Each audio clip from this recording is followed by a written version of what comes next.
आदिवासी सेंगल अभियान के अध्यक्ष पूर्व सांसद सालखन मुर्मू के द्वारा जो 30 नवंबर को 5 राज्यों में रेल रोको चक्का जाम का कार्यक्रम सरना कोड लागू कराने को लेकर जो कार्यक्रम किया जाना था वह अब स्थगित हो गया है।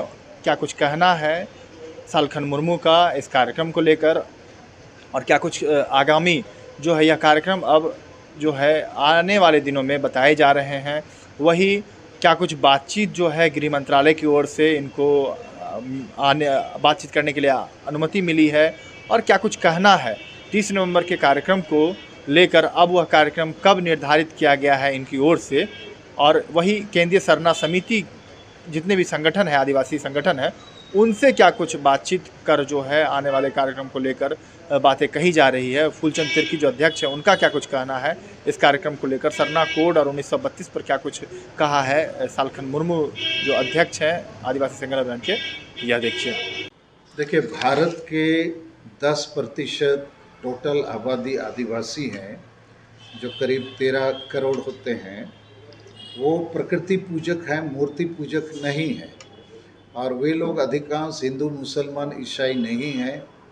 उनकी मांग है, हमारी मांग है कि हमको सरना धर्म कोड के नाम से मान्यता दी जाए और जनगणना में शामिल किया जाए। इसके लिए लगातार हम लोग आंदोलन कर रहे हैं और अभी हाल में 5 प्रदेशों के मुख्यालय में और भारत की राजधानी दिल्ली में भी ये आंदोलन की गई।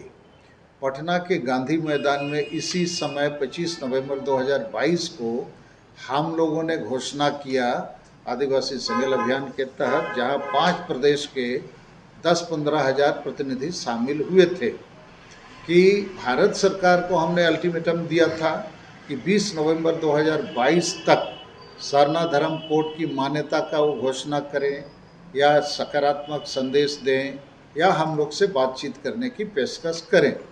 तो प्रधानमंत्री कार्यालय से हमको सालखन मुर्मू को मैसेज आया है कि वो इसके लिए बातचीत करने को तैयार है। तो गुजरात इलेक्शन के बाद ये बातचीत संभव है। इसलिए हम लोगों ने फैसला लिया कि 22 नवंबर 2022 की 5 राज्य में रेल रोड चक्का जाम को हम लोग 30 जनवरी 2023 को करेंगे। 2 महीना का समय हम भारत सरकार को फिर से देंगे। इस बीच में जितने भी सरना धर्म कोड मांगने वाले हमारे नेतागण हैं, जैसे ये जो अखिल भारतीय आदिवासी विकास परिषद और केंद्रीय सरना समिति, उनके नेता है फूलचंद तिर्की जी, सत्यनारायण लकड़ा जी, भुवनेश्वर लोहरा जी, इन तमाम लोगों से भी अभी हम लोग बातचीत कर रहे हैं कि हम एक व्यापक एकता बनाएं और ज़्यादा ताकत से भारत सरकार पर प्रेशर बनाएंगे ताकि हमारी इस मांग को हम लोग पूरा कर सकें। सिर्फ सरना कोड, देखिए, अभी तो हम सरना कोड पर ज़्यादा चिंतित हैं। ये सरना कोड हमारे अस्तित्व और अस्मिता का सवाल है।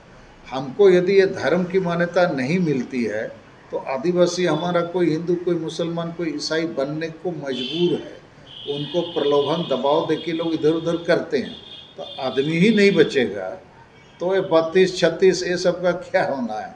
इसलिए हम लोग को इस पर ज़्यादा ध्यान है और इस समय हम तो चाहते हैं कि 1-2 महीना में कुछ बड़ा फैसला हो जाए और इसलिए 30 जनवरी 2023 तक हम लोग कुछ ना कुछ डू और डाई करो या मरो की तर्ज पर सभी सरना धर्म कोड मांगने वालों के साथ समन्वय बनाएंगे और जो दूसरे नाम से भी ये धर्म कोड की मांग कर रहे हैं, जैसे आदिवासी धर्म कोड, कोई भीली धर्म कोड, गोंड धर्म कोड, उनसे भी बात करेंगे, क्योंकि सबका उद्देश्य प्रकृति पूजा धर्म यही मांगना है।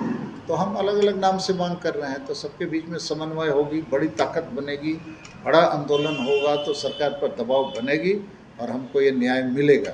और ये जो झारखंड सरकार की तरफ से 32 का खतियान दिल्ली को भेजेंगे 9वीं अनुसूची में, ये सब मेरे विचार से बकवास है, झुनझुना है, बेकार है। ये कभी लागू नहीं हो सकता है और ये बात मान्य, अन्यथा वो लागू करते। ये क्यों भारत सरकार की तरफ ढकेल दिए हैं, ठेल दिए हैं, क्योंकि ये कर नहीं सकते हैं। और 9वीं अनुसूची का मतलब होता है भूमि सुधार कानून या लैंड रिफॉर्म्स कानून को उसमें डाला जाता है। ये डोमिसाइल और आरक्षण आदि को उसमें नियोजन नीति को नहीं डाला जाता है। ये सब नीति बनाने का काम तो राज्य सरकार का है। तो ये राज्य सरकार इसको करने के बजाय क्यों केंद्र सरकार की तरफ ढकेल रही है?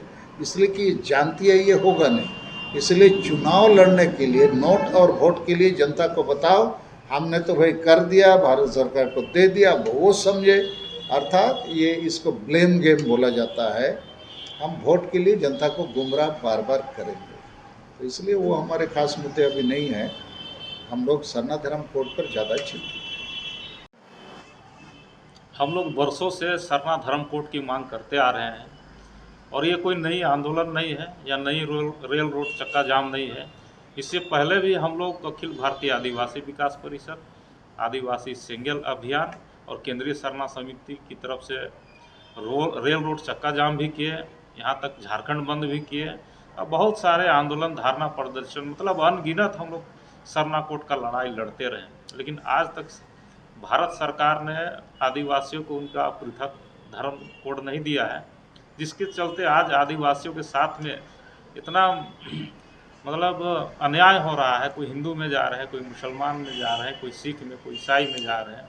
यहाँ तक कि जो आदिवासियों का जो लाभ है उसको भी लोग जो है कोई भी धर्म जाति के हो, अभी मुखिया चुनाव, त्रिस्तरीय पंचायत चुनाव में देखें, यहाँ मुसलमान भी मुखिया और सरपंच बन रहे हैं, दूसरा की तो बात छोड़िए। तो इस तरह से है, यदि सरना कोड मिल जाएगा तो हम लोग को अपनी आज़ादी मिलेगी, अपनी धार्मिक पहचान मिलेगी और गर्व से कह सकेंगे कि हम लोग सरना है, हम लोग आदिवासी हैं। लेकिन आदिवासी का जो है, जो डिफिनेशन जो है वो हो नहीं पा रहा है, जिसके चलते आज हम लोग मूल आदिवासी भटक गए हैं।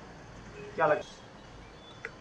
निश्चित तौर से आज हम लोग सरकार से मांग किए हैं, माननीय सांसद, पूर्व सांसद सालखन मुर्मू जी, भारत सरकार को अभी राष्ट्रपति और महामहिम राष्ट्रपति और प्रधानमंत्री को भी इसमें अवगत किया गया है और उस एवज में बातचीत के लिए पहल शुरू हो गई है। तो निश्चित तौर से सार्थक पहल है और हम लोग चाहते हैं कि जितना जल्दी हो हम लोग का अपना अधिकार मिले, सरना कोड मिले।